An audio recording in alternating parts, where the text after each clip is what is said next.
Mēs iepazīsimies ar Leonā Dīņķiem. Viņš pastāstīs par avīzi Latvijas Latvijā, kuras redaktors viņš ir. Pastāstīs par sevi. Nu, un, protams, kā mēs ar jautājumiem. Laika gaitā, ja pēc tam, kā mēs tā... Patiesībā pilnīgi vienalga. Kā mēs tā gribam, jā? Uzreiz jautājums arī, kas viņš runā, jā? Jeb arī pēc tam. Nu, tā, pēc tam. Mums var vienoties tā, lai mēs neiznāk tāds pāris, ja? Ja? Vārdi sakot, par sevi, ja? Un par avīzi, ko un kā. Un ko jūs gribētu mums pateikt, ja? Mēs ierakstam diktafonā. Tā kā mēs draudzējamies ar avīzi saskarsmi, mēs uzrakstīsim uz tikšanos avīzē saskarsmi. Un avīze ir pa visu Latviju, nopietna avīze, ja? To lasa vienkāršie cilvēki mūsu Latvijā. Nu, tas ir tā, ja? Priekš sākuma Latvijā. Vairāk ir stāstījis droši vien par laikrakstu, mazāk par sevi, tad, kad jūs jautāsiet, teicam, tad ir par sevi stāstīšu. Par laikrakstu redaktoru esmu kļuvusi nejauši. Nekad dzīvē neesmu domājis par tādu kļūt. Man tādas izglītības arī nav. Es neesmu uz kaut kas nemaz mācījies. Bet tā dzīve sagadījās, kad 98. gadā pēc dažu bagātu cilvēku rīkojumu Tēvzemei un brīvībai nolēma likvidēt savu laikrakstu Nacionālo neatkarību. Es runāju ar Grīnblatu, viņš man stāstīja, ka grūti pārdot un tā tālāk un tā joprojām, citiem vārdiem sakot, viņš vairs to laikrakstu negribēja izdot. Uz ko es viņam teicu, man nevajag naudu, es pārņemu redakciju un laikraksts pats sev atpelnīs un viss notiks. Tā mēs vienojamies, ka beigās vēl nepaspējām līdz galam to lietu izdarīt, un redakcijas darbinieki atnākot uz darbu, atrada aizslēgtas durvis un viņiem pateica, ejiet mājās, vairs jūs te neesat vajadzīgi. Un tā beidz pastāvēt Nacionālo neatkarību. Un tāpēc Jānis Derums, Pusārs, kurš pie jums bija manis, vairāk cilvēku, aptuveni 12 cilvēku, mēs sanācām pie manas darbā pie viena galda, ka tā problēma bija tā, ka laikrakstu ir daudz Latvijā, un viņi ir dažādi, arī tad viņi bija daudz un dažādi, bet aiz visiem laikrakstiem stāv kāds saimnieks, kāds ieinteresēts, kurš grib savas idejas, savas lietas popularizēt, iestāstīt. Un bija nepieciešams laikraksts, kurš ir brīvs no partijām, brīvs no konfesijām, brīvs no visām šīm lietām, kurš ir pilnā vārda nozīmē latviešu laikraksts, un tādu, kādu tie latviešu saturu izveidot, tāds viņš arī ir. Es laikrakstu jums saku, es pēdējo numuru, par to nav jāmaksā, tas ir bezmaksas numurs, grāmatas varētu citur, ko jūs varat droši paņemt un palasīt. Laikraksts saturs veidojās no tā, ko mums cilvēki iesūta un atnes un uzraksta. Mēs nemaksājam honorārus nevienam. Redakcijas darbinieki, visi, kas strādā no 98. gada, neviens nesaņem atalgojumu. Pilnīgi neviens. Tāpēc, jebkuras ieinteresētības, jebkuras šādas lietas aiz laikraksts nevar būt. Protams, ka ir kļūdu daudz un dažādas lietas. Bija pat mums ierosināt kriminālu lietu, izskatīja man darbvietu, izskatīja man mājvietu. Kurā gadā? Tas bija pašā sākumā, 99. 2000. gadā. Piebļauja pilnu televīziju, dienu, sasolīja 15 gadus. Viss tā lieta beidzās ar to, ka man ir oficiāls dokuments no Sāba, kurā ir teikt, ka lieta ir izbeigta, tāpēc te nav bijis pamats par viņu ierosināt. Jo tas ierosināšanas moments bija tāds, ka viens no mūsu lasītājiem uzrakstīja, ka Latvijā, lai būtu kārtība, viņu prātu vajadzētu ieviest nacionālo sociālismu. Ar to pietika. Ar to pietika, lai viņi viss saskriet, lai kratītu, lai viss notiktu. Tagad, es domāju, mēs rakstām katrā otrā numurā, kāds no lasītājiem kaut ko tam līdzīgi minu, vairs nekādas skatīšanas neveic. Bet tās, kas sākums mums tur bija. Varbūt tas bija tāds iebiedēšanas veids, kā iebiedēt un domā, ka nobīsies un tad jau pārstās. Varbūt arī tā, es to visu nezinu, bet tā lieta beidzās ar čipu patiesībā. 98. gadā, kad mēs sanācām, tā doma bija, ka laikraksts Latvijas turpinās nacionālo neatkarību ar visu redakciju, ar redaktoru Jānderu, ar visām šīm lietām. Viss bija paredzēts. Man bija paredzēts tāda tīra saimniecisku uzvedību un organizēt kaut kādas telpas un tam līdzīgas lietas, bet nekādā gadījumā par radošo daļu. Pēc sanāca tā, ka viens nevarēja, otrs nobijās, trešām vēl kaut kas bija. Vienkārši tā lieta nepazust, lai viņi neapstātos, bija jāturpina arī man jāuzņemās. Un tā bija šim laikam, es to arī daru un gaidu kādu spēcīgāk, gudrāk cilvēku, kurš varētu nākt manā vietā. Kāpēc? Tāpēc, ka es uzskatu, ka laikraksts ir sasniedzis to līmeni, šos gadus viņš ir pastāvējis, pastāvīgs lasītāju loks ir dažādi ierobežojumi, protams, ka kamēr preses servis, nesausās preses servis mums principā tirāžs tikai auga, kā viņš pārtap par NB loģistiku un par tam līdzīgām lietām, tā viņa tā sistemātiskā pa 10, pa 12 avīzēm tā piegriež katrā numurā un visāds, kurioziem vajadzēja, teiksim, kā Salzgrīvā, slavens piemērs jau gadiem, es domāju, ka 3 gadus jau vismaz ir tā, ka cilvēki nāk, iemaksā kioskā avīzi atnāk, un reiz viņos jau lekcini arī savāc. Šos lekcini nemaz neparādās, un viņi izpērk momentāli. Bet vairāk nedod? Nē, tikai tik. Un tā, es pats braukāju uz Tukumu, tagad 3 reizes nedēļā braucu uz Tukumu, man tur ir savas veselības sarežģījumi, un es braucu tur pie ārsta, un es vienmēr ieju paskatos Tukumā. Vienmēr laikraksts ir pārdots, nekādi viņi tur nav. Tad jautājums ir, kāpēc viņi nevarētu ņemt vairāk un izplatīt? Bet es domāju, ka tā visvarbūt stāv kaut kāda cita aprēķina, ne jau tur tā naudas lieta. Viņiem, es domāju, viens lats vairāk vai vairāk, un mazāk neko viņam nemaina. Ja? Bet laikraksts savu ievirzi ir saglabājis, ir palicis neatkarīgs. Mums nav neviena sponsora, neviena maizes devēja, neviena noteicēja. Laikraksts saturs, kā arī bija, tā arī būs. Uz priekšu, kamēr es viņu vadīšu tāds, kad jebkuram latvietim būs iespēja paust savu viedokli. Mēs nedalām latviešos pareizos un nepareizos, sociālistos un komunistos un vēl kaut kādos tur. Jo mēs uzskatām, ka mūsu ir tik maz, ka mēs vairs nevaram atļauties tādu reznību. Mēs kā tauta vienkārši izmirstam. Un tāpēc sociālās lietas, algu lietas, nodokļu lietas, man liekas, kad ir atvirzamas 2. plānā, 1. plānā tomēr ir, vai rītā vispār būs tie latvieši. Tāpat kā darbietis, kas tie darbietās strādās, tas jautājums ir tīts. Mēs uz to izejam. Un tā no 98. gada mēs regulāri iznākam, ir bijis viens pārtraukums, uz mēnesi bija pārtraukums. Tad, kad mums nauda aptrūkās, parādos mēs neesam, mēs iztiekam paši no savas naudas. Tad, kad mums nauda aptrūkās un bija iekrājies nedaudz parāds tipogrāfijai, saprātīgā līmenī mēs pārstājam izdot laikrakstu, paziņojam par lasītājiem, ka naudiņas vairs nav, mēs finansiāli to nevaram izdarīt. Bet uzradās trīnis latvieši, kas samaksāja visu mūsu parādu, visas lietas, un mēs turpinājām atkal pēc mēneša iznākt, un tā iznākam arī līdz šim brīdim. Tas par laikrakstu paralēli, jo laikrakstu izdod fonds Latvijas. Kāpēc viņš saucās Latvijas Latvijā, tā atkal bija birokrātiska padarīšana. Mēs nolēmām, ka laikraksts sauksies Latvijas. To vizuālo noformējumu patiesībā autors ir Romāns Busārs laikrakstā. Tā mēs viņu neesam mainījuši visus šos gadus. Bija visādi ierosinājumi un domas, kad vajagot tur tā un vajagot tur šā, bet mēs viņus nemainām un nemainīsim arī, domāju, uz priekšu. Kā tā pirmā pankūka izdevusies tā, lai viņi paliek. Bija kurios, protams, kad mēs sākuma gados drukājām speciāli priekš Amerikas vienu tirāžu. Tur nebija daudz, tur bija kaut kā 300–400. Bet priekš Amerikas bez lielvārdas jostas. Tāpēc, kad mēs sapratām tos amerikāņus arī, viņi nevar katram pasniegam izstāstīt Latvijas vēsturi. Tas pasniegs nāk ar līdzošām rokām un es paši darījis, un viņiem tad bija ārprās, un tāpēc priekš Amerikas drukājām speciāli bez lielvārdas jostas. Tu balti lampiņš vienkārši tur bija laikraksts. Bet tagad mēs vairs nedrukājam, tā lieta pajukusi. Jo tas mehānisms ir ļoti vienkāršs patiesībā. Tad, kad tās kratīšanas viss pagāja, viss tās lietas beidzās, ka tas ir tas, ko es jums tagad saku, tā ir mana versija, tās ir mans viedoklis, un esmu neatnācis jums kaut ko uzspiest vai iestāstīt. Ja? Es varu pateikt tikai to, ko es domāju. Jebkurā gadījumā es neteikšu jums to, ko es gribu dzirdēt, varbūt no mans kāds. Es teikšu tikai to, ko es domāju. Pastāv mehānisms, kad apskatās tos cilvēkus, kas ap laikrakstu ir, kas aiz viņu stāv, kas pie viņu vairāk strādā, nu tā dažādām metodēm, dažādām veidiem, izplatot baumas, dažādā veidā šķeļot. Un tā tas notika arī ar mums, protams, kad metodiski tika apzināti cilvēki, kuri atbalstīja laikrakstu ar naudiņu no trimdas, Un metodiski viņi tika apstrādāti. Par to es varētu garu un plaši stāstīt un uzvārds savu, bet tā ir patiesība, tā tas ir. Tā, viņi sāk strādāt, katram iepilīt kaut kādu indīti, ja? Un tādā veidā tos atbalstītājs atgriež nosaka.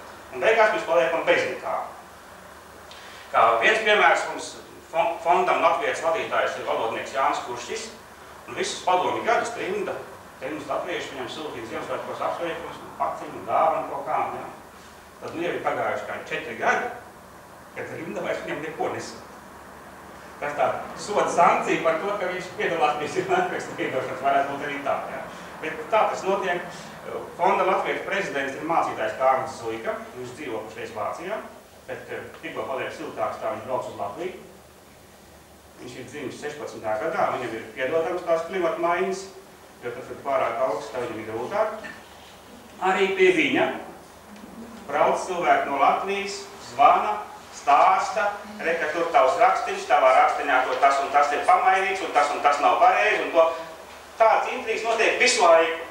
Bet mēs to visu esam pārvarējuši un izturējuši, un es domāju, ka fonds pastāvēs tiek turpmāk. Mēs paralēli laikrakstam arī izdodam grāmatas. Esmu paņēmis šeit tikai 3 grāmatiņas līdz, kas ir Kosmosa balss ir pēdējā grāmata, kas mums ir iznākusi tagad, tās arī grāmatas, mēs izdodam mums vēl papildus grāmatas, vēl dažādas un vairākas. Ja?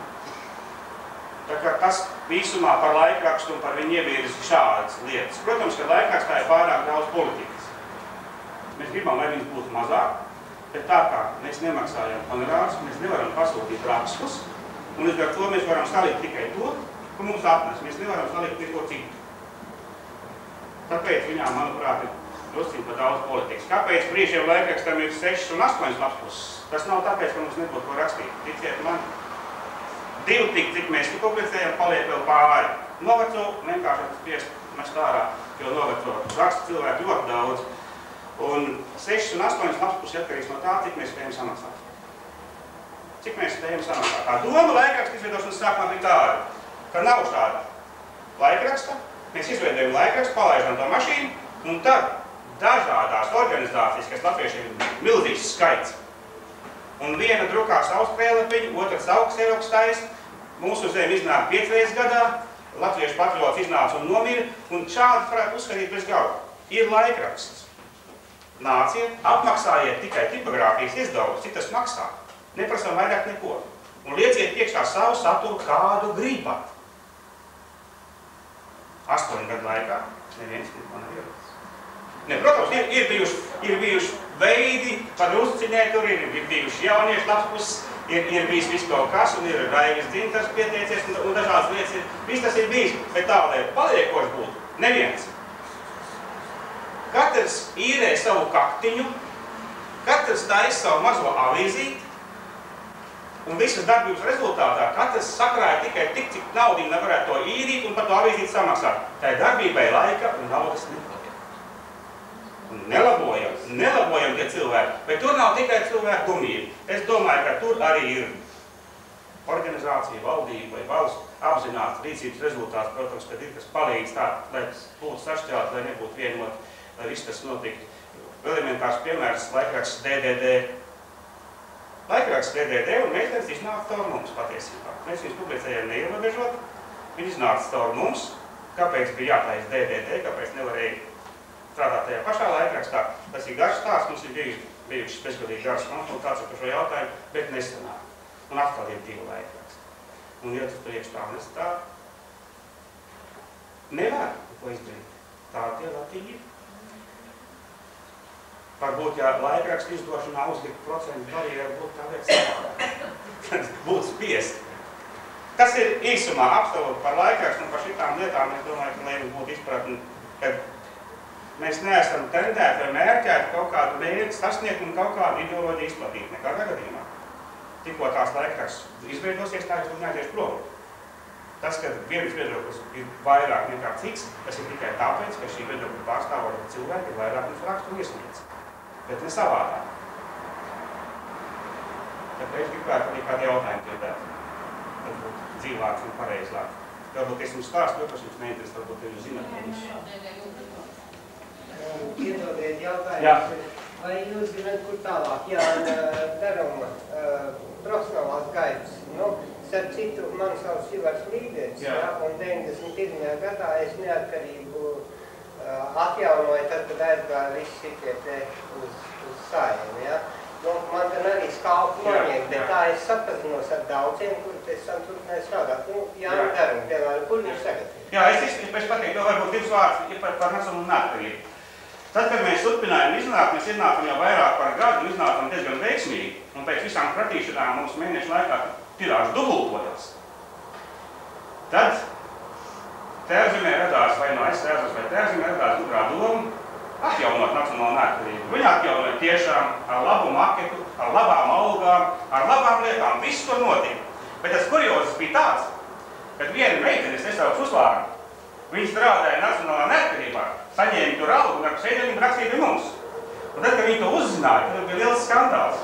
Tā doma bija tāda, ka tu tomēr izkonkurēji šādā veidā, nu palaist plašu laikrakstu ar lielām ministru intervijām, visām lietām, nekas neiznāca. Vienalga bankrotēja. Ja laikraksts ir oficios, partijas oficios, kuri tikai viss labi, jo man teiks no Tēvzemēšiem izteica tieši laikraksts dēļ tagadējais, tautpartietis, dakteris, man izsauc uz biroju, laikraksts bija paņemts un viss aplaumas te bija sazīmēts. Reiz man tiek pat Dobels ir vārdiņš, reku vēl takta, reku tas te nav palielins, un tā bija visa avīze. Tas bija, ko jūs gribat, kā cilvēki domā? Ne jau spūkuls, kur ir vainīgs, rīkojieties savādāk. Un tad viņi man visādi mēģināja pierunāt, lai es pat no partijas aizēju prom. Es teicu, ja es partijai nedēļ, lai partija man izslēdz. Es esmu viens no Tēvzemes dibinātājiem. Es nāku no savienības vēl. Ja? Es teicu, ja partija uzskata, ka es rīkojos nepareizi, tad lai partija man izslēdz. Derums Jānis aizgāja to pats. Tā, kas nebija pareizi. Derums Jānis, viņš pie mums bieži raksta. Šajā numurā, ko mēs šodien, katru sēdienas veidien taisam jau avīzi. Mēs no jums brauksim taisam avīzi. Arī būs Deruma raksts. Viņš bija uz laiku pazudis, viņam bija ģimenes problēmas, un nekā, viņš pašķīrās, un atkal, kas tur bija tāds, tā radoša daļa nebija atlikus. Kurā gadījumā es uzskatīju par profesionālā žurnālistu nekā es pats sevs bija. Un tā sākuma doma jau arī bija, ka viņš būs redaktors, nevis es. Bet tā tur kaut kā sanāca, ka nesanāca. Bet darbs ir atgriezies. Jautājumi? Jūs teicāt, ka jūs nemaz nevēlaties vairāk būt šīs avīzes redaktors. Varbūt tās avīzē vajadzīgas kaut kādas pārmaiņas, kaut ko mainīt. Kā tas ir? Kā jūs domājat? Laiks iet uz priekšu, arī notikumi mainās, daudz kas mainās. Nu, pārmaiņas teica, droši vien, ka nav vajadzīgas. Bet kurā vietā ir nepieciešama stabilitāte. Grūti ir atrast cilvēku, mums pateikt neiespējami, kurš nāks pavēl strādāt. Jā. Tāda nebūs. Tur jārūt savādāk mums varētu, un tāda ir ļoti maz. Bet tā otrā, kas man priecē, mums stāv blakus Kauls. Viņš ar mums sāk sadarboties un laikraksts sāk maketēt, tad tur viņš vēl neko neprāt. Un es nācu un teicu, Kaulī, tur jāuztais tā, un tur jāuztais tā. Un nu jau ir sentas brīdis garām, kad viņš to dara par mani labāk. Man tur vairs nav ko viņu mācīt. Un es domāju, ka paies vēl gadījums, varbūt vēl divi, un būs maiņa. Un varbūt tieši no tiem cilvēkiem, mums jau ir redakcijā nav maz cilvēku, tomēr tur kā 500 cilvēki iet cauri, mainās vien nāk, jo nevar jau pēc tās naudas ilgi izturēt, un tad cilvēks atnāk pastrādā un aiziet, un pēc tam atkal atnāk, tās formas mainās, un nāk jaunieši klāt, mums nāk jaunieši klāt tiešām. Mani priecē tas, ka vispār mums ir daudz jauniešu. Es teiktu pat vairāk nekā X-pārots, ļoti daudz jauniešu. Jūs ir labāk nekā jaunieši, es tomēr arī domāju. Jā, viņi daudz ko nesaprot, varbūt viņi ir jāmāca, bet cerīgi, ļoti cerīgi un izskatās tā lieta. Man jau ļoti patika tas raksts, uz kuru es atsaucos, un jūs sameklējat. Un jums bija tāda doma, ka jūs vēlaties apvienot tā patriotiski vienādi domājošos latviešus. Sakiet, kādas atsauksmes bija uz to rakstu dziedniekā? Jo kāda atsaucās, jā? Nu, būtībā es atsaucu, mēs atsaucamies, jā. Atsauksmi ir ļoti daudz. Tā dziednieka intervija bija diezgan samocīta, jo viņi bija atkal tur bija kaut kāda ideoloģiska iemesla dēļ, kuru nevarēja publicēt to un nevarēja publicēt šito, un tad bija pretrunā ar vēl kaut ko, tad tur tā sanāk samotīt. Bet, manuprāt, tā galvenā problēma, kas mums visus šos gadus pastāv, ir tā, ka latviešiem nav savas ideoloģijas. Viņas nav vispār.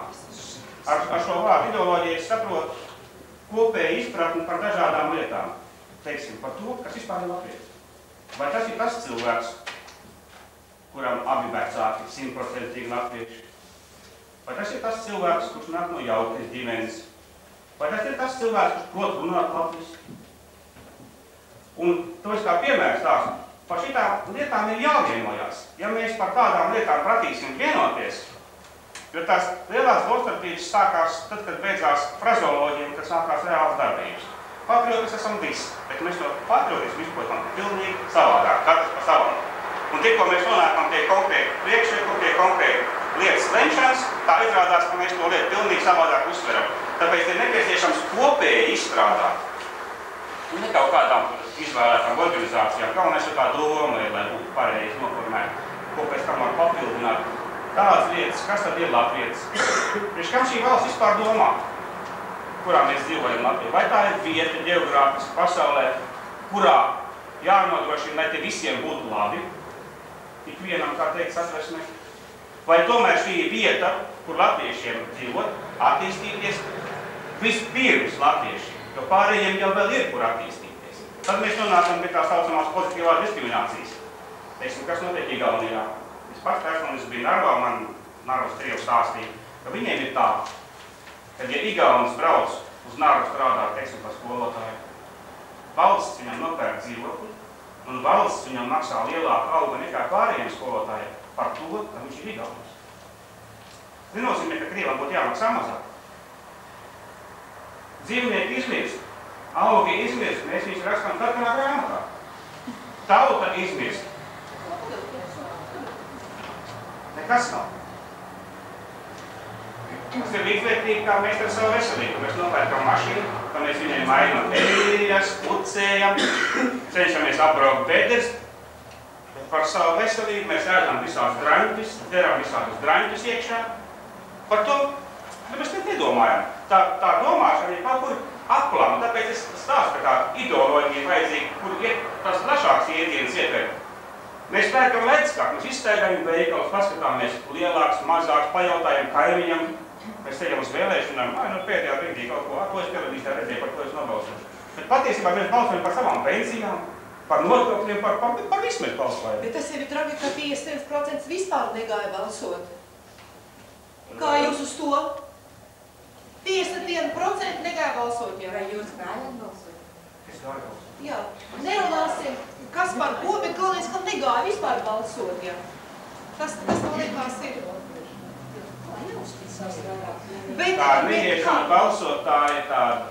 Kā jūs uz to, jā? Es to skatos kā uz nepareizu un nemāklīgu un nepareizi izprastu pretdarbību. Patiesībā tā nav nekāda pretdarbība. Neiet balsot, tas ir tieši otrādi. Atbalsta esošo... Tas nav cilvēks aiz ļauna, bet viņš nesaprot to. Nebija, kas viņam iestāsts. Nebija jau, kas mums to pasākt. Būtībā tas nozīmē, ka vairāk jāstrādā ar tautu un tieši vairāk jāizglīto tieši pa politiku. Jo būtībā mēs daudzi gribam izvairīties no politikas un arī no tās baidamies, ja? Bet tā ir mūsu reālā dzīve. Kā jūs varat no viņas izvairīties? Bet ļoti daudzi. Ir arī tādi. Bet es negribu ļoti daudzi. Jums būs jāmaksā biļetes cena. Tā ir visīstākā politika. Tā ir tā īstākā politika. Jūs no viņas aizbērt nekur nevarat. Iebrauksim benzītā, kā tur benzīns jāliek. Tā ir visīstākā politika. Tas ir politikas sekas. Tās, kas mums spēr, mēs no viņām aizbērt nekur nevaram. Bet, zināt, cilvēki negrib redzēt reālo dzīvi. Viņi grib iet pa vieglāko ceļu un nevēlās redzēt, kā tas ir. Un tie, kas redz to reālo dzīvi, nu tad viņiem nemaz tik vienkārši neklājās, ja? Tur tā lieta, man liekas, viņa ir plašāk tā, kas notiek visā pasaulē.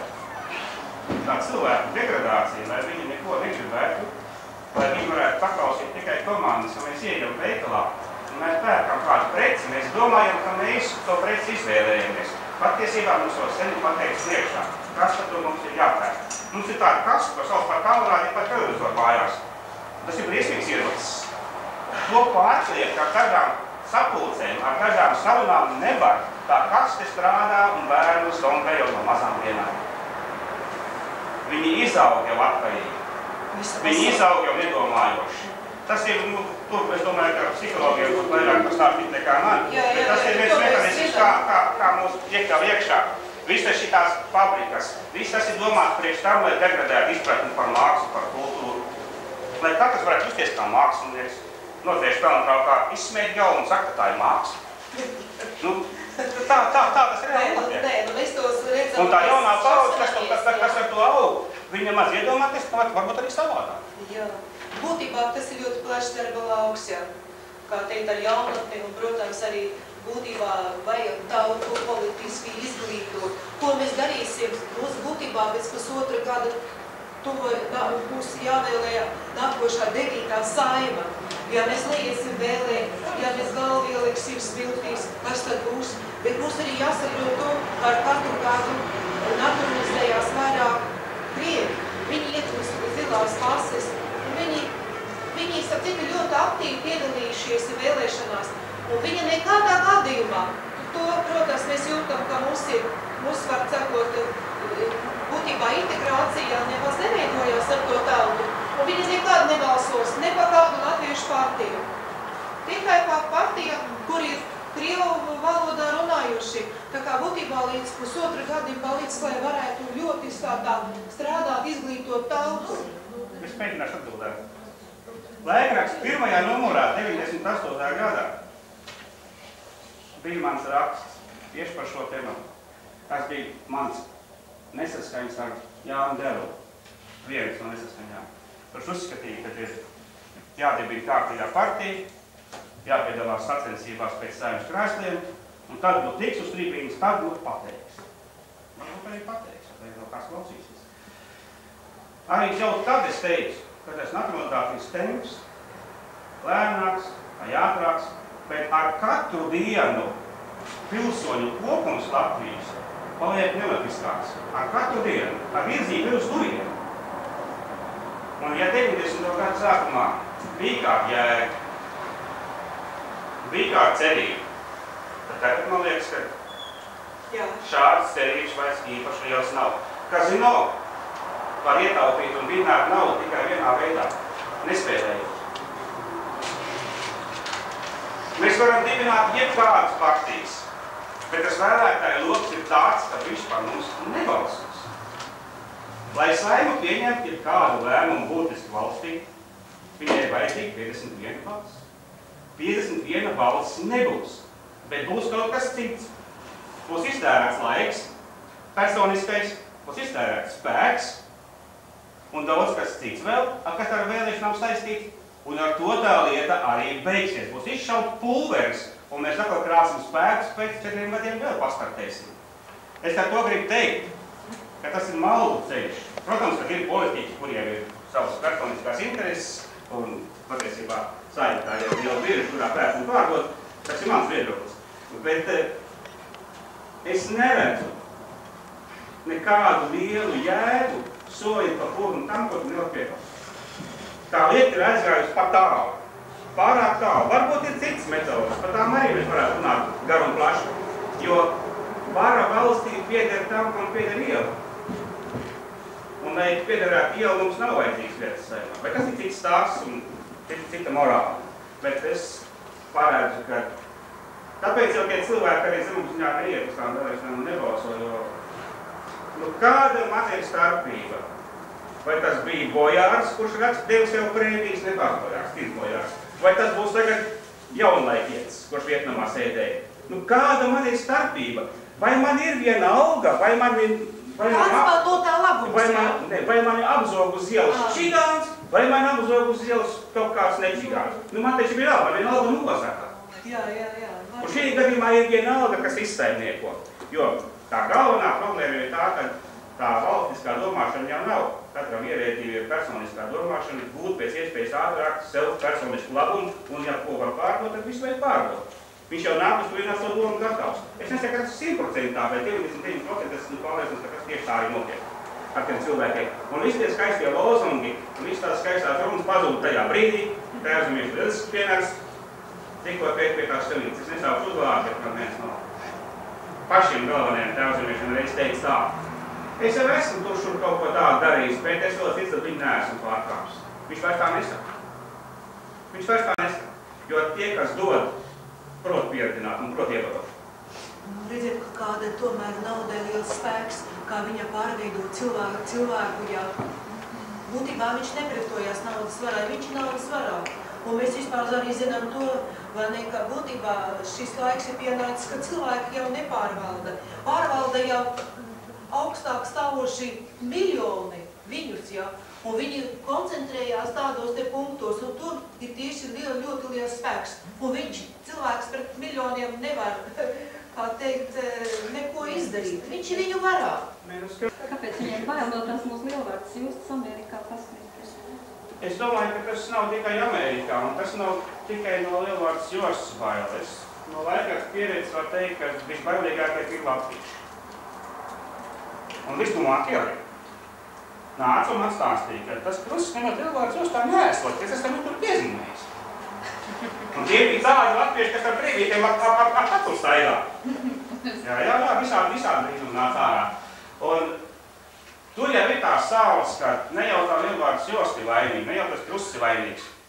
Bet tā kā vācietiem visu laiku spiež, lai viņš kais pelnus uz galvu par Otro pasaules karu, tāpat arī mums, lai nepaceltu galvas. Šodien par jostu, rītā par holokaustu, par vēl par kaut ko. Visu laiku spiest, lai mēs rāpot un būtu pazemīgi. Bet tā kā cilvēks pieceļās kājās, viņš sāk domāt un rīkoties, un to nedrīkst pieļaut.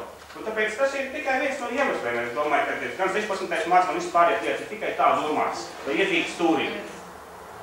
Tur nav konkrētām datumam nekādas vainas.